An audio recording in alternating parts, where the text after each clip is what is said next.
Assalamualaikum warahmatullahi wabarakatuh. Sampurasun, muslimin muslimat dimanapun berada, pecinta Wali Songo, pecinta si Sunan Gunung Jati, apalagi kita keluarga besar UIN Sunan Gunung Jati Bandung. Beliau berpesan, ingsun titip tajug lan fakir miskin, aku titip masjid dan fakir miskin. Karena beliau berpesan titip masjid, kita rawat masjid, kita makmurkan masjid, dan kita pelihara masjid, mentalitas masjid. Apalagi di zaman modern sekarang. Untuk mencintai masjid, cukup like, komen yang positif, share, dan subscribe channel Iqomah Masjid UIN Sunan Gunung Jati Bandung. Wassalamualaikum warahmatullahi wabarakatuh. Assalamualaikum warahmatullahi wabarakatuh. Bismillahirrahmanirrahim. Alhamdulillahilladzi amarna bi ta'atihi wa taqwa. Wassalatu wassalamu ala sayyidina Muhammadin nabiyil mustafa wa ala alihi wa ashabihi ahli sidqi wal wafa, amma ba'du. Hadirin jamaah salat duhur yang dirahmati Allah,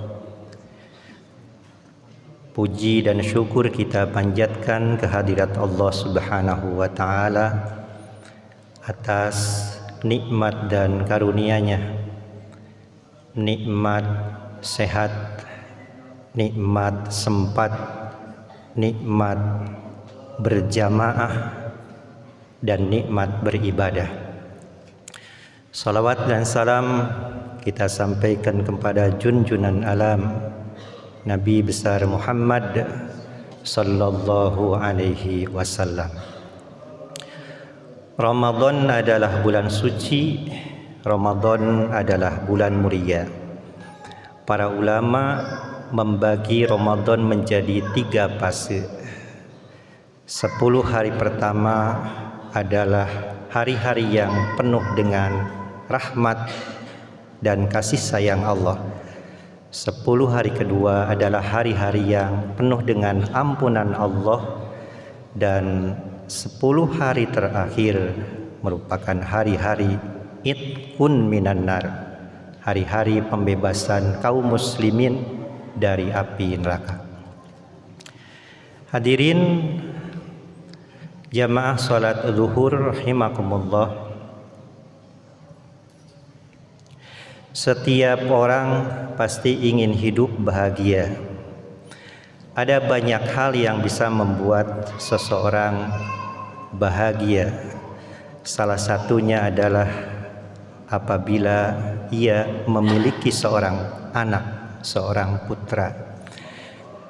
Dalam sebuah hadis yang disampaikan oleh Rasulullah SAW, beliau bersabda, Arba'un min sa'adatil mar'i. Ada 4 hal yang menjadi ciri orang yang bahagia. Antakuna jauzatuhu shalihah. Pertama, apabila kita memiliki pasangan yang saleh, suami yang saleh atau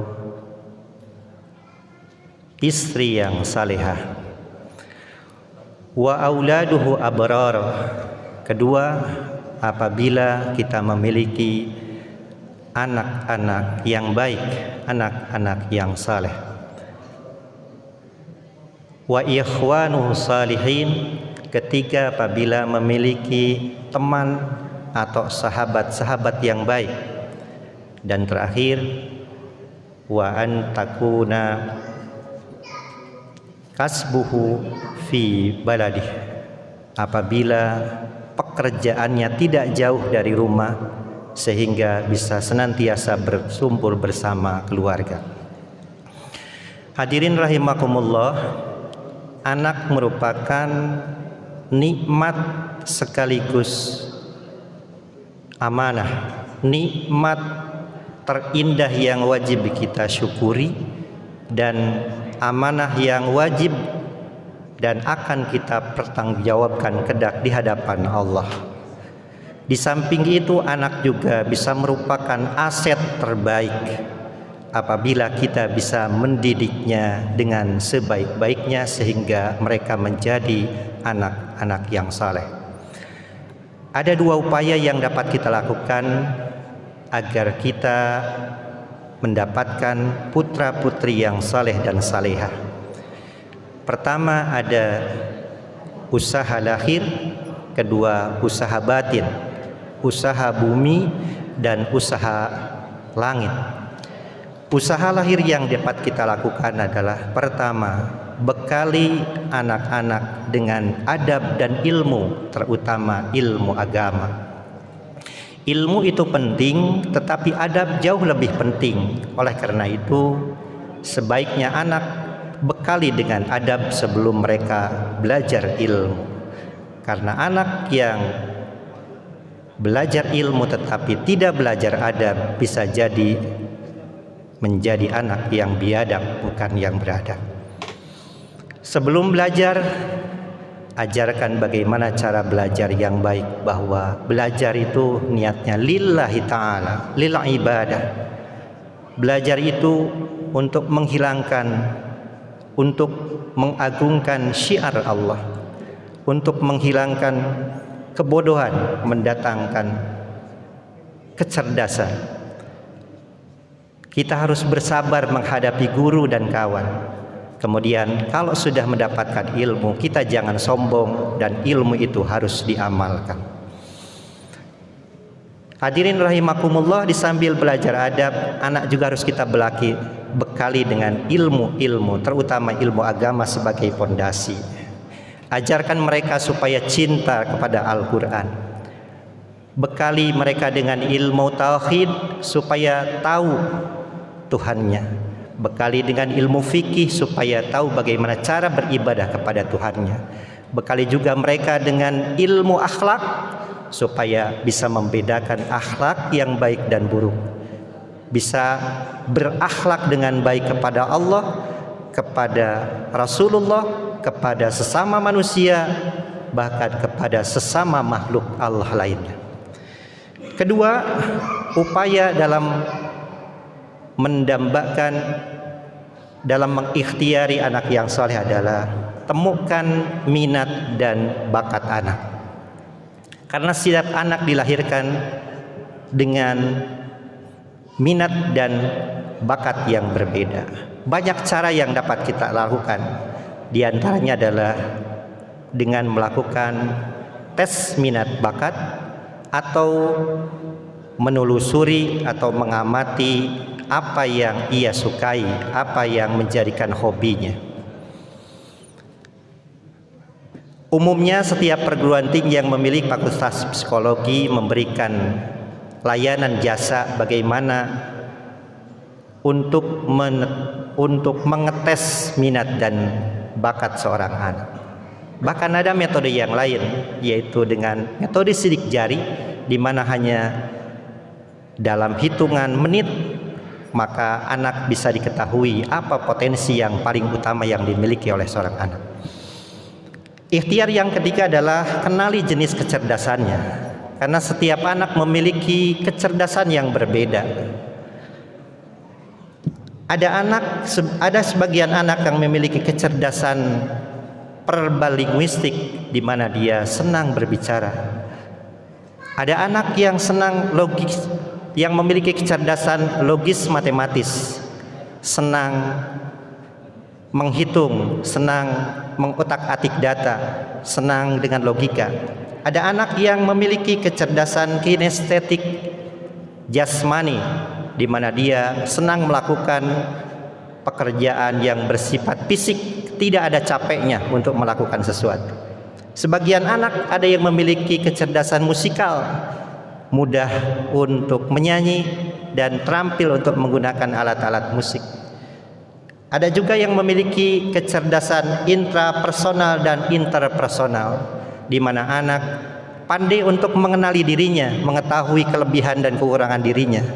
Dan kemudian ada anak yang mudah untuk berinteraksi dengan orang lain, mudah untuk bekerja sama. Sebagian anak ada yang memiliki kecerdasan natural di mana dia senang yang bersifat alam, dan ada juga yang memiliki kecerdasan eksistensial di mana dia senang bertanya hal-hal yang aneh, hal-hal yang tidak umum ditanyakan. Apa makna, apa hakikat hidup, apa hakikat kematian, apa agama, siapa Tuhan, dan lain sebagainya. Itulah tugas kita sebagai orang tua dan pendidik untuk senantiasa mengenali jenis-jenis kecerdasan anak. Di samping itu juga hadirin rahimakumullah, upaya agar kita memiliki seorang anak yang saleh adalah berikan pendidikan dan lingkungan yang terbaik, mulai dari pendidikan dalam keluarga, sekolah atau lembaga atau tempat kuliah yang terbaik untuk putra-putri kita, dan jangan lupa berikan lingkungan yang terbaik, karena lingkungan sangat besar pengaruhnya terhadap terhadap putra-putri kita.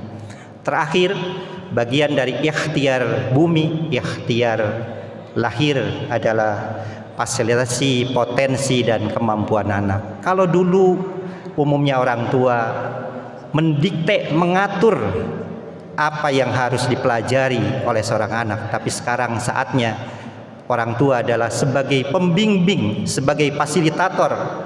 Kita berkewajiban untuk memfasilitasi sebaik-baiknya agar anak bisa belajar dengan baik, agar anak bisa mengembangkan seluruh potensi dan kemampuan.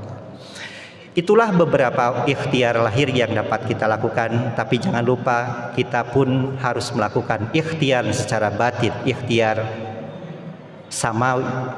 Pertama, anak adalah milik Allah, oleh karena itu titipkan anak-anak kita kepada Allah. Yang kedua, doakan mereka setiap saat agar mereka menjadi anak-anak yang saleh, anak-anak yang berbakti, anak-anak yang cerdas, anak-anak yang sukses, dan anak-anak yang bermanfaat. Ada beberapa doa yang mungkin yang bisa kita bacakan. Rabbi habli minas salihin. Ya Allah, berikan kami anak yang saleh. Rabbi jalni muqimas salati wa min dzurriyyati Rabbana wa taqabbal doa. Ya Allah, jadikan aku dan keturunanku menjadi orang-orang yang senantiasa mendirikan salat. Rabbana hablana min azwajina wa dzurriyyatina qurrata ayun waj'alna lil muttaqina imama. Ya Allah, berikan kami pasangan dan anak-anak yang menjadi buah mata serta menjadi imam bagi orang yang bertakwa. Kalau anak kita sedang sekolah, sedang kuliah, sedang mondok di pesantren, ada doa yang terbaik. Allahumma ja'al auladana min ahlil ilmi wal khair. Ya Allah, jadikan putra-putri kami para pencinta ilmu dan pencinta kebaikan. Wala taj'alhum min ahlis su'i wad dair. Dan jangan jadikan mereka menjadi anak-anak yang jahat, anak-anak yang membuat kerusakan. Hadirin rahimakumullah, anak adalah anugerah sekaligus amanat, bahkan bisa menjadi aset terbaik bagi kita asal kita bisa mendidiknya dengan sebaik-baiknya.